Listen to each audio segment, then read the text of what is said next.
Ashama harka fuune kabajamtootaa fi jaalatamtoota hordoftoota Mootii Miidiyaa bakkuma jirtanitti nageenyi koo kan kabajaa laga qaxxaamuree tulluu qaariyee isin haadha qabuun isiniin jedha an mootiidha. Guyyaa har'aa qophii addaa qophii ajaa'ibaa kan waa hedduu irraa argattan akkasumas taajabbiilee garaagaraa kan of keessaa qabdu isiniif qabadhee dhiyaadhee jira. Hanga xumura sagantaa kiyyaatti na faana turaan affeerraa koo yeroo hundaati. Warroonni chaanaala kanaaf haaraa taatan subscribe gochuudhaan maatii keenyatti dabalama kanneen armaan dura maatii keenya turtan irra deebiidhaan baga nagaan dhuftan. Guyyaa har'aa waa'ee adde duree maskii fi akkasumas Mueller waa hedduu irraa haasofna. Egaa yeroo ammaa kana miidiyaa irratti waa'een jaraa iddoolee garaagaraatti ka'utti jira sababa gaariillee badoo mallee waa hedduuf keessatti makateeti maqaan jaraa kakka'utti jira suuraaleen jaraa akka ajaa'ibaatti miidiyaa kanarra faffaca'aa jira akkasumas viidiyooleen gaggabaaboon tokko tokko deddeemutti jira walumaan agarraa jira har'a waa'ee kanarraa waa tokko isiniif jechuuf hin dhufe. As keessatti ammoo iccitii addaa isiniif qabadhee dhufee jira. Iccitiiwwan kanas wajjin laalla jidduudhaan viidiyoolee jaraa gaggabaabsee isinii seensisaatiin dhufa. Hanga xumura sagantaa kiyyaatti ammas na faana tura. Egaan waa'ee waliin turtii maskii fi Mueller irratti waa hedduu namoonni hedduun haasaa turtan. Anis viidiyoo yeroo dheeraa viidiyoo tokko waa'ee jaraa irratti hojjedhee ture. Video san hedduun keessan agartanii jirtanii sanumaan wal qabsiisee namni yeroo waa'ee jaraa haasa'u kan dogongora garaagaraa keessa seenu jira akkasumas ammoo dhugaa jirtu irratti accurate ta'ee kan haasa'us jira namni akkanaa jechaadha. Yeroo hedduu namni keenya duula walirratti godhuu maqaa hin taane waliif kennuu maqaa wal balleessuu akkasumas immoo sadarkaa intaan irratti gadi buusanii walii waajjechuu malee dhugaa jirtu irratti waliif dubbachuu gorsa waliif kennuu akkasumas wanta ta'uun malee yookaan akkamitti akka walirraa barachuu qabnu namni dubbatu hin jiru irra hedduun kenna ceephoo walirratti kaasuu maaf akkas godhe maaf akkas goote waan jedhu qofa waliin haasofna. Waa'ee maskii yeroo hedduu namoonni hedduun ni dubbatan an ammoo keessatti gadi qabee amma dura dubbadhee jira ammas irra deebi'ee dubbachuun barbaachisaa yoo ta'u taate maskiin dhugamatti intala qaalii Oromoon qabdu keessaa isii takka bifaan amalaan waa hundaan dandeettiidhaan akkasumas wanta gochuu qabdu hundaan haasaan isii akkaataan isiin itti nama wajjin jiraatu communicationin isii miidiyaalee garaagaraa irratti gootu akkasumas iddoolee biizinasoota garaagaraa keessatti akkamitti namoota wajjin dhiyaattee nama wajjin jiraachuu akka qabdu laayifii ofii akkamitti akka geggeeffachuu qabdu intala beektuudha jireenyi isii barsiisee jira yeroo hedduu jireenya kee waa'ee jireenya keetii beekuuf dirqama mana barumsaa dhaquu hin qabdu jireenyumti keetuu si barsiisachaadha mana barumsaati yuunivarsiitii mataa isaatti maskiin jireenyuma ofii keessatti nama barumsa guddaa argateedha kanaaf wanti isiin amma irra jirtu kun hundi milkaa'inni wantoota isiin amma irra jirtu kun hundi achirraa wanta dhufe fakkaata so waa'een Muelleris akkasumas Muelleris nama garee bareedaa bifaan miidhagaa ta'e akkasumas dandeettii garaagaraa qabu amalli isaa kan hedduu namatti tolu miidiyaalee garaagaraa irratti akkaataan inni itti fayyadamu akkaataan inni itti wantoota garaagaraa barreessu wanti inni dhiyeessu hundi kan miidhagina qaban kan nama harkisan kan hamilee namatti horan yeroo hunda waa hunda irratti inspire kan nama godhuudha so kanaaf adeemsa san keessatti innis milkaa'ina ajaa'ibaa irra ga'ee jira garuu iccitiin isaanii kanatti qabattee dhufte maa inni jechuu dandeettu mee gara iccitii isaaniitti darbuudhaan duratti viidiyoo lameen takka isin agarsiiseetiin deebi'a viidiyoo kana na faana tura hordofa itti bashannana. Io marrote ditte jirma ke beekadhu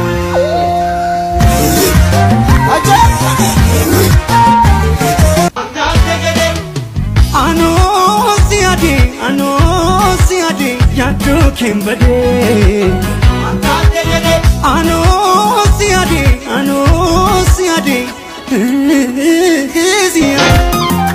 Mwesira bareda sade nufate sabata jawitin kundi shafkote kalam shasha adati natigabadu dubre afran kallo najid befadu Mwesira bareda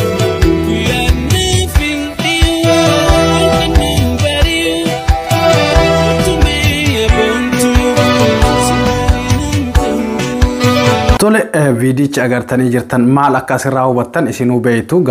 kana san jedhee isinitti himuun hin barbaachisu waa'ee jaroota lamaan tana compare walitti gochuun hedduu barbaachisaadha. Garuu ilma namaa akkasitti uumama isaatiin qaama isaatiin compare godhanii ilaaluun barbaachisaa miti. An ammoo nama kana compare godhee ilaaluu fedha. Yeroo hedduu compare godhees ilaala. Yeroo hedduu shamarri hedduu miidhagduu taate takka bareedduu taate tokko dhiira hin taane wajjin dhiira isii wajjin hin deemne kan hojjettuu isiillee ta'uu hin dandeenye wajjin yeroo deemtu argita. Akkasumas immoo ilmi dhiiraa tokko yeroo hedduu dhiirri bareedaan dhaabata gaarii qabu dandeettii garaagaraa qabu shamara fokkattuu kan hedduu isaan hin madaalle isaa wajjin hin deemne wajjin argita. So waa'ee kanarratti yeroo garaagaraa akkamitti wanni kun ta'uu danda'e jedheetiin yaada kiyya sammuu kiyya keessa oofa qorannaa garaagaraas godha. Achirraa waa hedduun hubadhe maaltu hubatteedha. Shamarran babbareedduun yeroo hedduu ulfina mataa isaanii hin eegan, kabaja isaanii hin eegan, iddoo hin taanetti argamu, akka tiisisaa kaaniif kaan biratti argamu, iddoo qoshaashaallee jaruma argama, iddoo mallaan itti argames jarumatu argama jechuun bakka hin taanetti argaman. Maaliif miidhagina isaanii kanatti fayyadamanii dhaabata isaanii bareeduma kanatti fayyadamaniiti faayidaalee garaagaraa biizinasa keessa seenuudhaaf dhiira mallaqa qabu yookaan waan akkasii jala deemuudhaan yeroo isaanii umrii isaanii bakka akkasiitti gubu. Duuba dhumarra gaafa tokko adeemsa keessa dhiiruma isaan hin madaalle wajjin argaman akkamitti akkas ta'an yeroo hedduu shamarran bakka hin taanetti yeroo dheeraadhaaf argamaniiti namni oolmaa isaanii bultii isaanii jireenya isaanii erga hubate booda hamileedhaaf fuudhaaf wajjin jireenyaaf isaan hin filatu. So namni jara avoid godha ofirraa dhiiba jechaadha. Gaafa san dhiiruma hin taane irratti kufaniiti dhiiruma sanitti maxxananii achumaan hafanii jechaadha. Sun waan tokko. Dhiirris akkasuma dhiirri bareedaan dhiirri dhaabata qabu dhiirri qabeenya qabu gadi hin dhaabatu garanaa garas akkuma xabalaatanis qammasa sanis qammasa bakka garaagaraa deema. Dhumarratti maal ta'a eega shamarran hundi waa'ee isaa kana beekanii barra inni akkasii nama akkanaati jedhanii irraa fagaatanii intaluma isa madaalle ta'e isaa wajjin hin deemne barumsaan yookaan homa hundaan dhaabbataan amalaan yookaan miidhaginaan isa wajjin hin deemne biratti kufee argitan. So waa'ee maskii amma yoo laalle kabajni isiin mataa isiitiif qabdu ulfinni isiin ofiin qabdu oolmaan isii bakkeen isiin ooltu namoonni isii wajjin ooltu namoota kakkabajamaa namoota wanta ta'e waan ta'eef deemtee nama gaarii nama amalaan isii fakkaatu bifaan dhaabbataan waan hundaan isii madaalu argate mularis akkasuma jechaadha. Jarri lachuu nama oolmaan isaanii oolmaa gaariiti. Haasoon isaanii kabaja qaba. Akkaataan isaaniitti nama wajjin jiraatan kabaja wanta qabuuf bakkuma arganitti waan akka tiisisaa hin argamneef duuba kabaja isaanii eeganii yeroo isaanii eeggatanii namoonni mimmiidhagoon lamaan kun wal qunnamanii wal argatan jechaadha. Mee laala bareeduma isaanii kana miidhagina isaanii dhaabbata isaanii kana laala asirraa akkam akka isaan wajjin tolan akkam akka isaan waliin bareedan asirraa waa hedduu baranna jedheetiin yaada.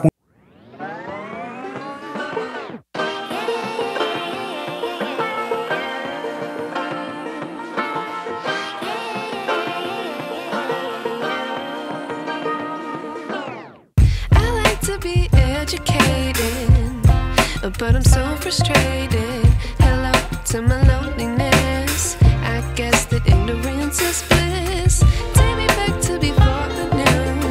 Rewind, take it out of cue. Innocence can be a young man's game. Signed up for the hall of shame. I wish I knew how much I missed. I know. Laalee yoo akkasiisanitti jabaate wanni sadarkaa guddaa hin geenyeef akkasumas ammoo nama isaa wal madaalu nama isaa wajjin deemu umriidhaan dhaabbataan gita isaa ta'e waa hundaan gita isaa ta'e kabajamaa nama akkufi hin dhabu jechaadha. So irra hedduun keessattuu shamarran keenya yeroo ammaa waa'ee dhiiraa baay'eellee gaa wanta jechuun hin barbaachisu. Shamarran keenyatu waan hin taaneen sobamuu hin qabdanii maskirraa waa hedduu barachuu qabdan jireenya keessan fuulduraa laaluu qabdan. Har'atti namni wama garagaraa laalee waan hin taane keessa seenuu danda'a. Garuu fuuldurri kiyya maal ta'aadha. Amma waggaa hanga umriin keenya tiineejarii irraa eegalee hanga waggaan keenya 20, 22, 23 ga'utti wantoonni garagaraa nu sobuu danda'an. Achi booda mootu amma waggaa 20 hanga waggaa 20 namni ka sobamu. Gaafa umriin keenya waggaa 20 bira ol tare ammoo waa hundi nuu galaa tara dhufa jechaadha. Seenaan gadheen nuti gaafa umriin keenya tiineejii ta'e dabarsine gaafa nuti guddannes umrii keenya keessaan deemu seenawaati deemna so ilmi namaa kamuu jireenya isaa keessatti wanta hojjetu hunda dhaabbatee itti yaadee xiinxallee yoo hojjete seenaa hin deemu jechaadha so irra hedduun keessan yeroo ammaa kana bara durii namni miidiyaan hin jiru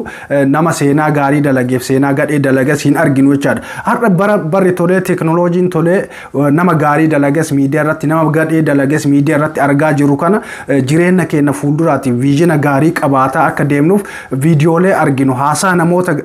namoota kadhageennu haasaa gaggaarii fudhannee ufiin gorsaa jireenya keenya ittiin jijjiiraa sammuu keenya ittiin qulqulleeffataa akka deemnuun dhaamsa isiniif dabarsuu fedha warroonni shamarranii so maskiin isiniif viijina guddaadha jedheetiin yaada warroonni dhiiraas warroota shamarran gara maleedha wantoota garagaraatiin somnee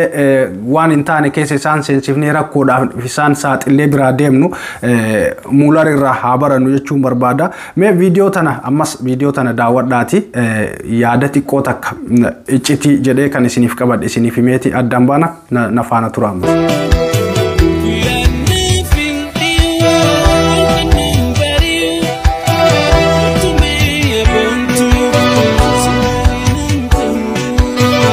viidiyoolee hangammaa daawwattanii fi haasaa keerraa waa hedduu akka barattan abdiin qaba iccitiidha jedhee kan hanga ammaatti isiniif qabe iccitiin jiru maali milkaa'inni maskii fi muularii maalirraa dhufe iccitiin ati nuuf qabattee dhufte maali wanta jedhu akka isin cinqe abdiin qaba iccitiin sun maali tokkoffaa muularii fi maskiin maatii gaarii maatii kabaja qabu maatii ulfinna qaburraa dhalachuudha maatiin ulfinna qaburraa dhalachuu duwwaa osoo hin taane maatiin ulfinna qabu ulfinaan kabajaan guddisee sadarkaa ati amma irra jirtu kanatti hordofii si godhee gorsa garagaraa si godhee wantoota garagaraa sitti mul'isaa si afoo qabaa haasaan gorsaan si afoo qabaa yoo si guddise akka maskii fi muular kana taata kana qofaa miti warroonni maatii gaariirraa dhalatanii maatii kabajaa qaban irraa dhalatanii erga umriin isaanii waggaa 18 ol ta'ee maatiin gadhiise booda akkuma fedhan ta'an jiran maatiin kee si dhaluu qofaa miti si dhalanii nama si gochuudhaaf si barsiisuu qaban si barsiisanii hanga xumuraatitti waan ati irra geettisi hordofuun si laaluun dirqama maatiiti jechaadha gaafa kana ati nama gaarii taateeti akka muka eddoo keessa dhaabanii ganama bishaan jalatti qicanii biqiltuu jechaadha bishaan jala qicanii yoo isiin jallattes muka jala dhaabanii muka gogaa akka isiin hin jallanne akka isiin qajeeltu godhanii guddisan maatiin akkasii irraa dhalachuu namootu nama si godha akka ati nama keessatti jireenya gaarii jiraattee uf jijjiirtee nama taatee jiraattu si godha so maskii fi muulariin milkaa'inni jaraa maatii akkasii irraa argaman hundi keenya yeroo waan akkanaa jennu nuti sun maatii gaarii irraa argamne jedhan dhugaadha maatii gaarii irraa namni maatiin kee gaarii miti jedhu hin jiru maatiin kee hanga dhumaatitti si qofforee si bishaan si obaasee si kunuunsee sadarkaa hanga ati uf beeytee amma nama ta'e jettuurraan si ga'ee jira wanta jedhu laaluun barbaachisaadha no irra hedduun keenya maatiin keenya nu argataniituma ilmoon hiree rabbiitiin guddatti jedhaniituma gannu dhiisan malee hordofanii qofforanii kotokkotanii sadarkaa nuti uf beennee uf dandeenyee amma nama ta'e miila tokkoon dhaabachuu danda'a jennutti nu wantan godhan jechaadha mana barumsaatu irra hedduun keenya qalamaa fi daftara ufii bitannee deemnee jechaadha maatiin kee siif rakkatee siif cinqamee siif dararamee san hunda siin godhu maatiin tokko osoo hiyyummaa qabanuu osoo rakkoo qabanuu qoraan sitti nagadatanii wanta garagaraa si wajjin dadhabaniiti sadarkaadhaan si gaan so maskii fi muulariin milkaa'inni jaraa wanta sanirraa akka ka'edha irra hedduun keenya sababni milkaa'uutti dhabneef tokkoffaa maatii keenyatti hordofii cimaa nu godhuu dhabe lammaffaa mootuu nutu warroonni maatii hin dhageenye jirra kan maatiidhaan maaltu si ga'e jireenya kiyyasitu beekaa jedhee maatii dhiitee gatee biraa deemu so sababa milkaa'uu dhabuu keenya waa lamaan kanarraa iccitiin isiniif qabadhe isa kana hanga xumura sagantaatiin afaana turuu keessaniif hedduu galatooma viidiyoo biraatiin yeroo biraa walitti deebina viidiyoon kun yoo isinitti tole hiriyoota keessaniif sheer godha warroonni maatii keen ta'in sabiskiraayib gochuudhaan maatii keetti dabalama galatooma yeroo garaa qabaadha bye bye